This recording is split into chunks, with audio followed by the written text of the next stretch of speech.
divide 503 by 2 in long division method.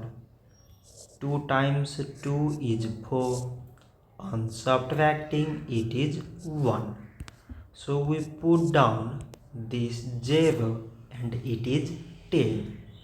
2 times 5 is 10. On subtracting we get 0. Again we put down this 3 and 2 times 1 is 2. On subtracting it is 1. So now this 1 is less than 2 and there is no other number to put it down.